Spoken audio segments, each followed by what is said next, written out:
students, hello and welcome back, and Urmila Sharma is here and let's start our topic once again। और next जो हमें accounting term करनी थी वो थी हमारी stock in trade. Sales term तक का टॉपिक हमने कंप्लीट कर लिया था। अब नेक्स्ट जो हमारी टर्म है वो है स्टॉक और स्टॉक इन ट्रेड।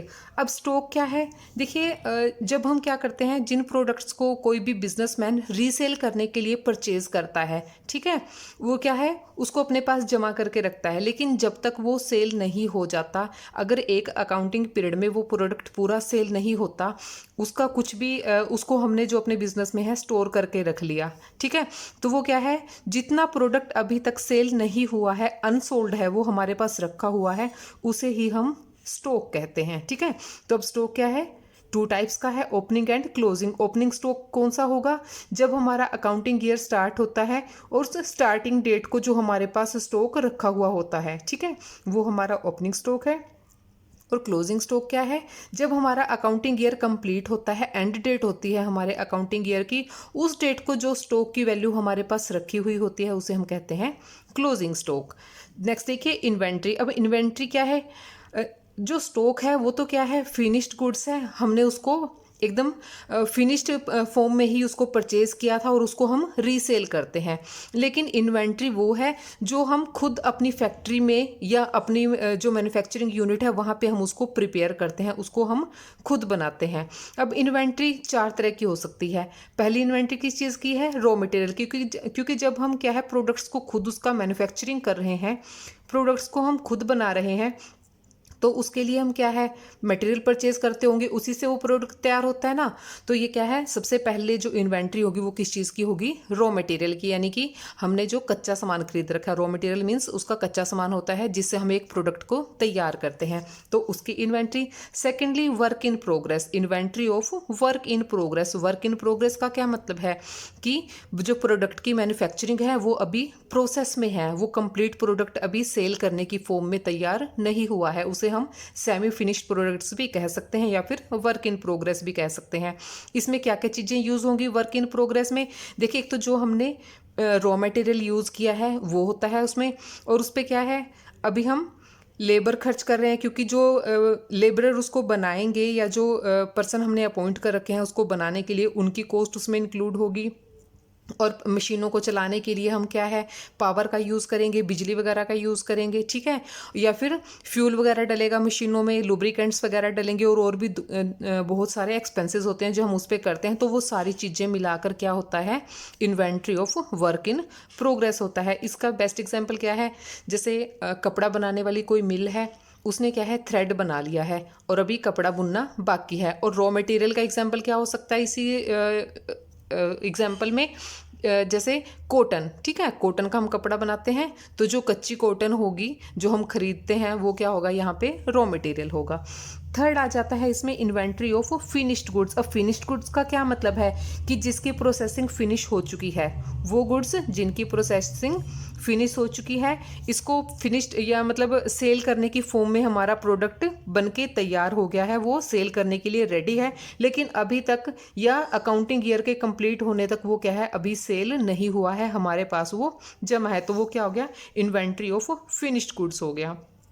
अब फोर्थ इसमें आ जाता है inventory of stock in trade. Stock in trade में क्या है, वो चीज़ें जो हमने रीसेल करने के लिए परचेज की हैं लेकिन अभी तक वो हमारी सेल नहीं हुई हैं। अब देखिए हम क्लोजिंग इन्वेंट्री को कैसे कैलकुलेट करेंगे, ठीक है, इन्वेंट्री के बारे में हम यहाँ पे पढ़ रहे हैं, तो क्लोजिंग इन्वेंट्री को हम कैसे कैलकुलेट करेंगे। इसमें जो ईयर के लास्ट में जितना जितना बैलेंस, रॉ मटेरियल का भी बैलेंस, वर्क इन प्रोग्रेस में जितना मटेरियल रखा हुआ है उसके भी बैलेंस, जो प्रोडक्ट फिनिश्ड हो चुके हैं यानी कि सेल होने की फॉर्म में वो तैयार हुआ रखा है लेकिन अभी तक सेल नहीं हुआ है, तो इन सब चीज़ों को हम क्या है, क्लोजिंग स्टॉक में इंक्लूड करेंगे। किसको, रॉ मटेरियल के स्टॉक को, सेमी फिनिश्ड गुड्स के स्टॉक को और फिनिश्ड गुड के स्टॉक को, और साथ में जो स्टॉक इन ट्रेड है उसको भी। तो चारों चीज़ें इसमें हम इंक्लूड करेंगे क्लोजिंग इन्वेंट्री में। अब क्या चीज़ें हैं जिनको हम क्लोजिंग इन्वेंट्री में इंक्लूड नहीं करेंगे, सबसे पहले तो वो कि जिन प्रोडक्ट्स को हम डील कर चुके हैं, कि हमने किसी पर्सन को वो सेल कर दिया है लेकिन वो अभी तक हमारे पास ही रखा हुआ है, उस पर्सन ने उसकी डिलीवरी नहीं ली है या हमने उसको डिलीवर करके उसके यूनिट तक नहीं पहुंचाया है, और सेकंड कौन सी चीज़ें हैं, goods purchased and received but which have not been recorded in the purchase book. Goods हमने परचेज भी कर ली हैं और हमें रिसीव भी हो गई हैं, लेकिन अभी तक हमने अकाउंट्स में उनको रिकॉर्ड नहीं किया है, तो वो भी क्या है यहाँ पे, उसको भी हम अपने इन्वेंट्री में इंक्लूड नहीं करेंगे। अब देखिए कौन कौन सी चीज़ें हैं जिनको हमें अपनी गुड्स में इंक्लूड करना चाहिए, इन्वेंट्री में इंक्लूड करना चाहिए। पहला क्या है, goods sent to the customer on sale or return basis. अब देखिए जिन प्रोडक्ट्स को हमने क्या है अपने कस्टमर्स को भेज दिया है सेल करने के लिए, किस बेस पे, या तो वो सेल हो जाएंगे, अगर सेल नहीं हुए तो वो हमें वापस रिटर्न कर देंगे, तो इनको हम क्या है अपनी इन्वेंट्री की लिस्ट में इंक्लूड करके रखते हैं। जब तक वो पूरी तरह से सेल नहीं हो जाते तब तक हम उनको क्या है अपनी इन्वेंट्री की लिस्ट में ही इंक्लूड करके रखेंगे। दूसरा, हम किन चीज़ों को इन्वेंट्री की लिस्ट में इंक्लूड करके रखेंगे, goods sent to the agents for sale but remain lying with them as unsold. हमने अपने एजेंट्स को प्रोडक्ट दे तो दिए हैं कि भाई आप जाके इनको सेल करो, इनको प्रमोट करो, लेकिन जब तक वो फाइनली सेल नहीं हो जाते तब तक वो हमारे स्टॉक की लिस्ट में ही या हमारी इन्वेंट्री की लिस्ट में ही वो इंक्लूड रहेंगे। नेक्स्ट देखिए इसमें आ जाता है, it should always be kept in mind that the inventory is valued at cost price और realisable value whichever is lesser. इसके बारे में हमने पहले भी पढ़ा था, ये पॉइंट हमारे पास पहले भी आया था कि हमने इन्वेंट्री को उस ही कॉस्ट पे रिकॉर्ड करना है, या तो जो हमने उसके ऊपर खर्च कर रखा है प्राइस वो, या फिर जो हमें उससे रिसीव होने की एक्सपेक्टेशंस हैं कि हम इससे इतनी मनी रिलीज कर सकते हैं। तो दोनों में से जो भी लेस वैल्यू होगी उस पे ही हम इन्वेंट्री को हमेशा रिकॉर्ड करते हैं। नेक्स्ट देखिए, distinction between stock and inventory. अब इन्वेंट्री और स्टॉक एक दूसरे से डिफरेंट कैसे हैं, अभी अभी हमने इन दोनों के बारे में पढ़ा है और मैंने आपको बताया भी है कि स्टॉक तो हम उस चीज़ को कहते हैं जो हमने रीसेल करने के लिए एकदम तैयार फॉर्म में हमने उस प्रोडक्ट को खरीदा था और हमने उसको सिर्फ रीसेल करना है, ठीक है। लेकिन अकाउंटिंग पीरियड में वो अभी तक हमें सेल नहीं हुआ है, हमारे पास अनसोल्ड रखा है, उसे हम कहेंगे स्टॉक। और इन्वेंट्री क्या है, इन्वेंट्री वो है जो हम अपनी मैन्युफैक्चरिंग यूनिट में प्रोडक्ट को खुद बनाते हैं और उसको सेल करने के लिए तैयार करते हैं। अब इन्वेंट्री के हमने 4 फॉर्म पढ़े थे, इन्वेंट्री ऑफ रॉ मटेरियल, ठीक है, जो हमारा रॉ मटेरियल है उसका इन्वेंट्री है हमारे पास। सेमी फिनिश्ड गुड मीन्स जो प्रोडक्ट अभी प्रोसेसिंग में है, अभी पूरी तरह से सेल करने की फॉर्म में वो नहीं आया है, यानी कि आधा बना हुआ है आधा वो नहीं बना। इन्वेंट्री ऑफ फिनिश्ड गुड्स, यानी कि हमने अपनी मैन्युफैक्चरिंग यूनिट में उस प्रोडक्ट को पूरा बना लिया है लेकिन अभी तक वो हमारा सेल नहीं हुआ है, लेकिन सेल होने के लिए वो तैयार है। इन्वेंट्री ऑफ स्टॉक, अब क्या है, इन सब चीज़ों को जो हमने अभी अभी पढ़े हैं, इन्वेंट्री ऑफ स्टॉक जैसे क्या है जो अभी तक हमने क्या है डिलीवर नहीं किए हैं या हमारे पास जमा है, उन सब चीज़ों को हम इसमें इंक्लूड करेंगे inventory of stock. Inventory of stock में क्या है, स्टॉक भी आ जाता है, ठीक है। अब नेक्स्ट हमारी अकाउंटिंग टर्म है ट्रेड रिसीवेबल्स। अब इसके नाम से हमें पता चलता है, ट्रेड मीन्स जो हम जिस प्रोडक्ट का हम ट्रेड करते हैं उसको हम लेन देन करते हैं या हम उसकी सेल करते हैं। रिसीवेबल मीन्स जो हमें रिसीव होने वाला है। अब देखिए रिसीवेबल की अमाउंट क्या है, जो हम रिसीव करेंगे, किसके लिए रिसीव करेंगे, अपनी गुड्स और सर्विसेज को सेल करने के बदले में। तो क्या है, अगर किसी भी कंपनी का नॉर्मल काम क्या है, किसी प्रोडक्ट को या फिर किसी सर्विस को सेल करना, और उस सेल के बदले में जो सेल वैल्यू हम रिसीव करेंगे वो क्या होगा हमारे लिए, ट्रेड रिसीवेबल्स होगा। अब ट्रेड रिसीवेबल्स में 2 टर्म इंक्लूड है, डेटर्स एंड बिल रिसीवेबल। अब डेटर्स क्या है, डेटर क्या है, उन पर्सन्स को या उन फर्म्स को हमें रिप्रेजेंट करता है हमारे सामने जिनको हमने उधार में क्रेडिट पे हमने गुड्स की सेल की है या सर्विसेज उनको सेल की है, वो हमारे डेटर्स हो जाएंगे। अगर कैश में तो सेल होती है तब तो वो डेटर नहीं बनते, वो तो सेल वैल्यू हमें रिसीव हो जाती है। लेकिन अगर हम क्रेडिट पे सेल करते हैं, उधार में सेल करते हैं और उनसे हमें अभी पेमेंट रिसीव होनी बाकी है, तो उसे हम कहेंगे डेटर, ठीक है। जैसे क्या है, हमने किसी पर्सन को 10,000 का सामान बेचा, वो कहता है कि भाई मैं आपको बाद में पेमेंट करूंगा, तो वो क्या बन गया, वो पर्सन हमारा डेटर बन गया। अब बिल रिसीवेबल क्या है, अब देखिए हमने किसी पर्सन को क्या है सामान सेल किया, ठीक है।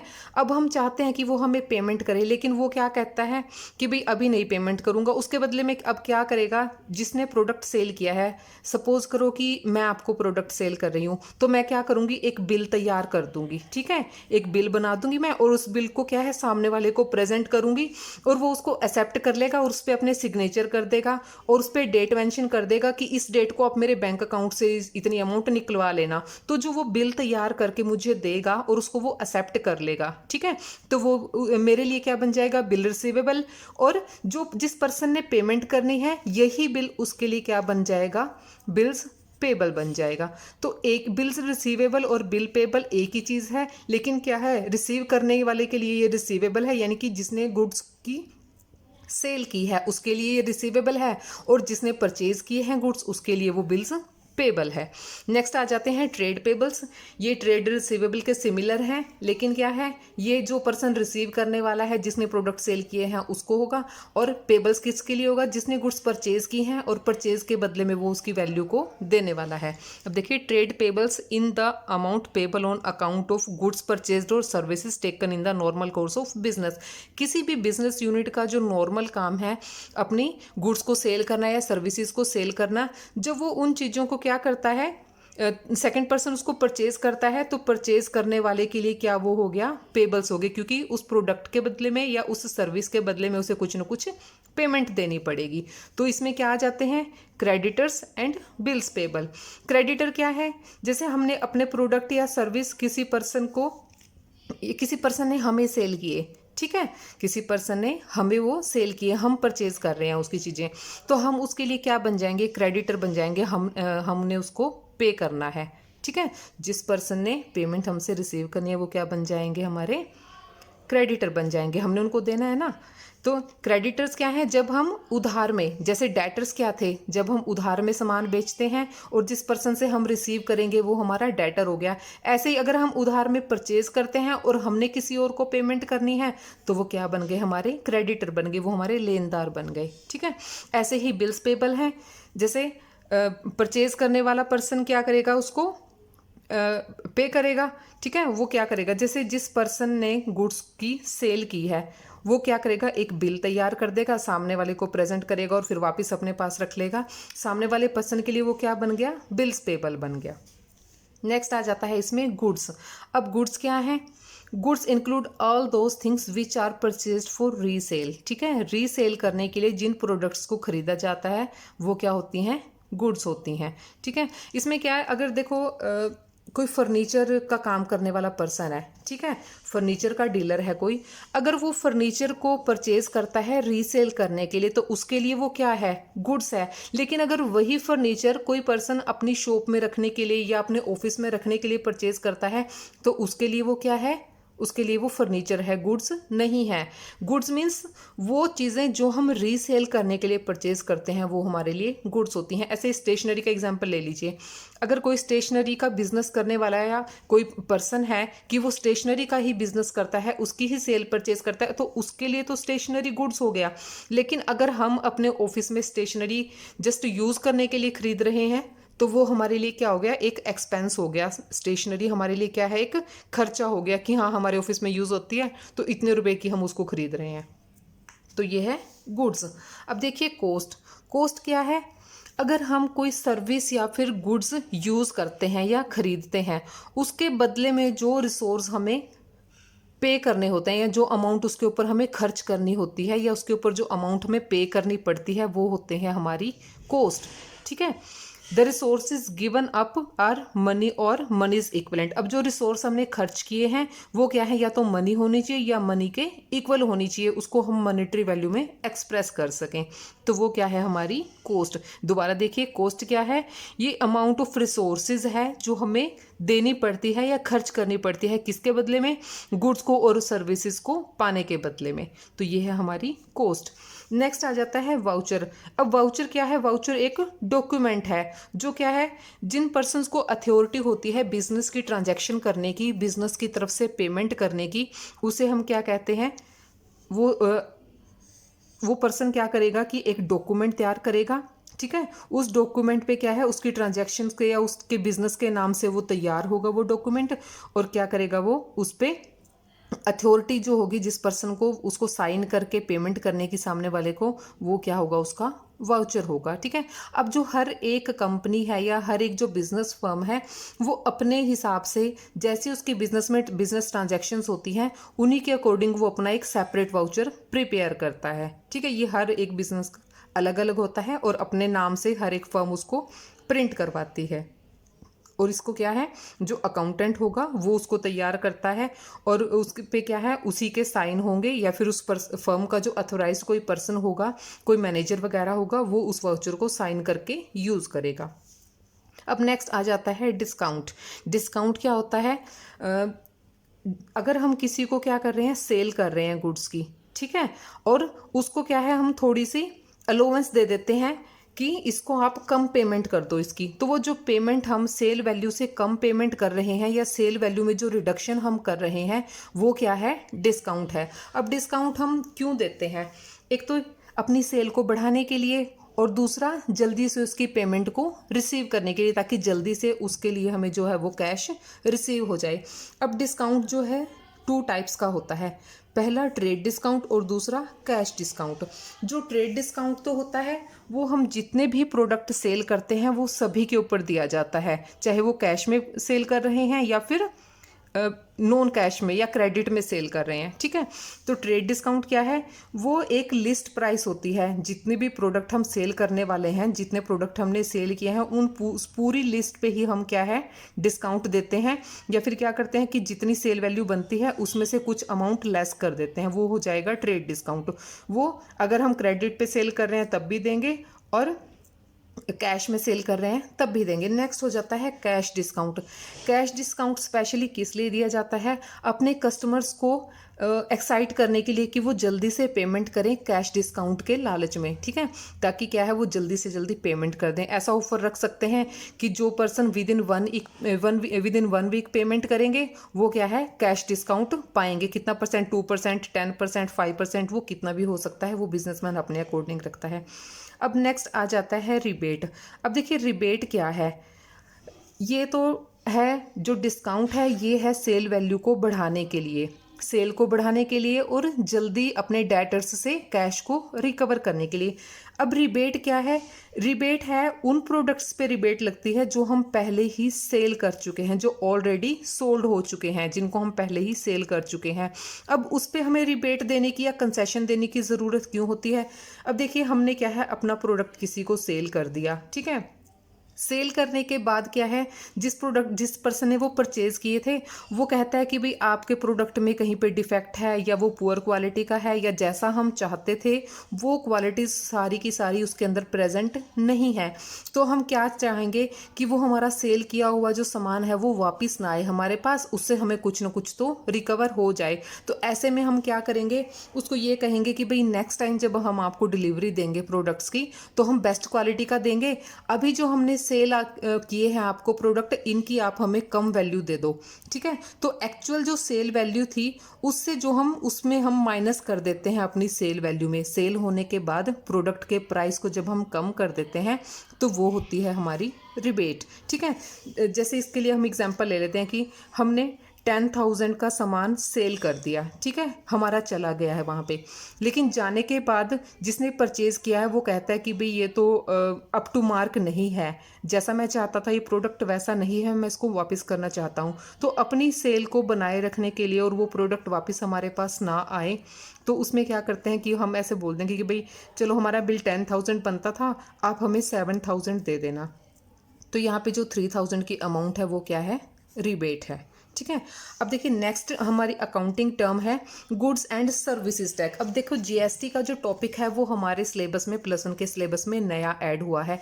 इससे पहले क्या होते थे, एक्साइज ड्यूटी लगती थी, सेल्स टैक्स लगते थे, वैट लगता था, VAT means value added tax, या सर्विस टैक्स लगता था। लेकिन अब इन सभी टैक्स को मिलाकर, एक्साइज ड्यूटी को मिलाकर, सेल्स टैक्स को मिलाकर, वैल्यू एडिड टैक्स और सर्विस टैक्स सबको मिलाकर एक कॉमन, एक सिंगल टैक्स बना दिया गया है जिसे हम कहते हैं GST, means goods and services tax. Goods and services tax, यानी कि गुड्स और सर्विसेज पे जो टैक्स लगता है वो गुड्स एंड सर्विसेज टैक्स होता है। जीएसटी हम पे करते हैं परचेज के टाइम, यानी कि जब हम कोई प्रोडक्ट परचेज करेंगे, उस प्रोडक्ट को परचेज करने के साथ उसकी वैल्यू का कुछ % हमें क्या है जीएसटी की पेमेंट करनी पड़ेगी। और जब हम प्रोडक्ट को सेल करते हैं तो सेल करने वाले जो पर्सन होगा वो परचेज करने वाले से जीएसटी कलेक्ट करेगा या उसे जीएसटी लेगा। अब देखिए आप भी अब अभी जिस टाइम से ये जीएसटी लागू हुआ है उसके बाद से हम मार्केट में कोई भी सामान खरीदने जाते हैं, छोटी मोटी चीज़ें तो नहीं, लेकिन जो जैसे कंप्यूटर वगैरह हो गया, तो वो क्या है, आपको क्या है वो उसमें प्रोडक्ट की कॉस्ट में या उसके जो सेलिंग प्राइस है उसमें जीएसटी ऐड करेगा, यानी कि आप एक्स्ट्रा पेमेंट कर रहे हो, वो आपसे क्या है जीएसटी कलेक्ट कर रहा है। तो जब हम परचेज करते हैं तो जीएसटी की पेमेंट करते हैं, और जब हम सेल करते हैं तो जीएसटी को हम रिसीव करते हैं। ठीक है, अब इसमें कुछ और अकाउंटिंग टर्म्स हैं जो हमारे अब क्या है अकाउंटिंग के कामों में बार बार यूज़ होगी। हम अकाउंट्स आगे प्रिपेयर करेंगे, उनमें हमें इनकी बार बार ज़रूरत पड़ेगी। तो नेक्स्ट देखिए क्या है, एंट्री। अब एंट्री क्या है, जब हम किसी ट्रांजैक्शंस को रिकॉर्ड करते हैं, उसको रिकॉर्ड करने की जो काम है, रिकॉर्ड करना ही एंट्री करना कहलाता है। ठीक है, हम कोई ट्रांजैक्शन कर रहे हैं, उस ट्रांजैक्शन को अगर हम अपनी बुक्स में रिकॉर्ड कर लेते हैं तो इट मीन्स क्या है, हमने उसकी एंट्री कर ली। ठीक है, नेक्स्ट आ जाता है बैड डेब्ट्स। जो डेब्ट शब्द है वो हमारे डेटर्स से रिलेटेड है। ठीक है, डेटर्स कौन होते हैं, जिन्होंने हमें पैसे देने होते हैं, पेमेंट करनी होती है। लेकिन अगर हमारे डेटर्स हमें पेमेंट नहीं कर रहे हैं, ठीक है, वो बैड प्रूव हो जाते हैं, बुरे हो जाते हैं, वो हमें पेमेंट करने से मना कर देते हैं। तो जितने अमाउंट के डेटर्स हमें पेमेंट करने से मना कर देते हैं वो हो जाते हैं हमारे बैड डेब्ट। ठीक है, इंसॉल्वेंट। इंसॉल्वेंट क्या है, अगर कोई पर्सन अपने डेब्ट्स को पे करने की पोजीशन में नहीं होता, यानी कि वो दिवालिया हो जाता है, उसके पास कुछ भी नहीं रहता अपनी लायबिलिटीज को पे करने के लिए, तो उस पर्सन को हम कहेंगे इंसॉल्वेंट। ठीक है, वो पर्सन या बिजनेस एंटरप्राइज या बिजनेस यूनिट जो अपने डेब्ट्स को पे करने के लायक नहीं रही है, वो क्या हो गई है, इंसॉल्वेंट। और सॉल्वेंट क्या है, इसके ऑपोजिट है कि कोई भी बिजनेस एंटरप्राइज या कोई भी पर्सन जो क्या है अपने डेब्ट्स को अच्छी तरह से पे करने की पोजीशन में है और वो उनको पे कर देता है, तो वो क्या होता है, सॉल्वेंट होता है। स्टोर्स। अब स्टोर्स क्या है, देखिए जब हम क्या करते हैं, हमारी जो मैन्युफैक्चरिंग कंपनी है वहाँ पे हम प्रोडक्ट को मैन्युफैक्चर करते हैं, और उसको मैन्युफैक्चर करते टाइम कुछ ऐसी छोटी मोटी चीज़ें होती हैं जो हम उसमें मैन्युफैक्चरिंग की प्रोसेस में यूज़ करते हैं। जैसे मशीनों में लुब्रिकेंट डलता है, मशीनरीज के स्पेयर पार्ट यूज़ होते हैं। ठीक है, सामान को डिलीवर करने के लिए हमें पैकिंग करनी होती है। तो ये क्या है, छोटी मोटी हमारी असेट्स होती हैं, करंट असेट्स की तरह होती हैं, लेकिन इनको सेल करने के लिए परचेज नहीं करते, इनको हम स्टोर करके रखते हैं, इसीलिए इनको स्टोर्स का नाम दिया गया है। ठीक है, तो ये क्या है, छोटी मोटी चीज़ें होती हैं जो हमें प्रोडक्ट को तैयार करने में या उनको सेल करने में हमें हेल्प करती हैं, लेकिन ये सेल करने के लिए परचेज नहीं की जाती। जो देखिए पैकेजिंग का जो मटेरियल होता है वो भी मतलब हमें तो कॉस्ट पे पड़ रहा है, लेकिन जब हमने प्रोडक्ट्स बेचे हैं अपने, तब तो हम उसकी वैल्यू बीच में ऐड नहीं करते, लेकिन ओवरऑल जो प्रोडक्ट की सेल वैल्यू होती है उसमें थोड़ा बहुत जब हमारा मार्जिन होता है, जो हमारा प्रॉफिट होता है, उसमें ये सारी चीज़ें इंक्लूड हो जाती हैं। रेवेन्यू के बारे में हमने पढ़ा था कि जो बिजनेस की रेगुलर एक्टिविटीज़ हैं, जो जिनके ज़रिए क्या है हम बिजनेस में इनकम कमाते हैं, जो हमें अपनी सेल वैल्यू से रिसीव होता है, उसे हम कहते हैं रेवेन्यू। डे टू डे के जो हमारे काम होते हैं उनसे जब हमें रिसिप्ट होती है वो हमारी रेवेन्यू होती है। तो रेवेन्यू क्या है, रेगुलर होती है, ये रैकरिंग नेचर की होती है। रैकरिंग नेचर का क्या मतलब है, जो एक्टिविटीज़ बार बार होती रहती हैं बिजनेस में। नेक्स्ट आ जाता है revenue from operations. Operation means जो ऑपरेटिंग एक्टिविटी है, बिजनेस को चलाने वाली एक्टिविटी है। इसको दूसरी लैंग्वेज में अगर बोलें तो रेवेन्यू फ्रॉम ऑपरेशन का मतलब है सेल। ठीक है, जो हमें सेल वैल्यू रिसीव होती है या फिर जो हमें ऑपरेटिंग एक्टिविटीज़ को ऑपरेट करने से हमें रिसीव होता है, तो इसको सिमिलर मानो कि रेवेन्यू फ्रॉम ऑपरेशन ही सेल होता है। नेक्स्ट है एंटिटी। एंटिटी मीन्स कोई ग्रुप या फिर कोई यूनिट जो क्या है बिजनेस चला रही है, तो बिजनेस यूनिट को ही एक एंटिटी कहते हैं, जो क्या है सर्विसेज या गुड्स को प्रोवाइड करवाती है या उनका सेल करती है, गुड्स को और सर्विसेज को सेल करती है। टर्नओवर। टर्नओवर क्या है, टर्नओवर भी एक तरह से सेल ही है, ठीक है, इसको भी सेल को ही हम टर्नओवर कहते हैं। ये एक पर्टिकुलर पीरियड में जितना भी हमारा सेल वैल्यू होती है उसे हम टर्नओवर कहेंगे। लाइव स्टॉक, अब देखो लाइव स्टॉक जो वर्ड है ये आपने एसएसटी में अपनी जूनियर क्लासेस में पढ़ा होगा, 6th 7th 8th में पढ़ा होगा। लाइव स्टॉक क्या होता है, जो लिविंग चीज़ें होती हैं और हमारा स्टॉक होती हैं वो, जैसे डोमेस्टिक एनिमल्स हो गए, ठीक है, पशु पक्षी हो गए, हमारे घोड़े हो गए, गायें भैंसें वगैरह हो गई, वो क्या है, लाइव स्टॉक होती है। वैसे ये वाली चीज़ें कोई खास इसमें हमारे स्टडीज़ में यूज़ होने वाली नहीं है, लेकिन फिर भी इन्होंने बेसिक अकाउंटिंग टर्म में इनको दिया है तो हमें इनका पता होना चाहिए।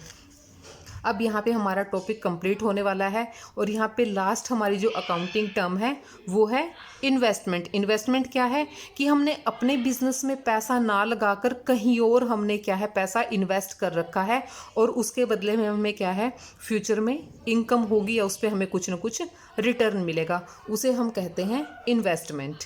ठीक है, तो ये टॉपिक हमारा यहाँ कंप्लीट होता है, basic accounting terms. Thank you dear students, subscribe my channel, like my videos and share with your friends also. Thank you so much.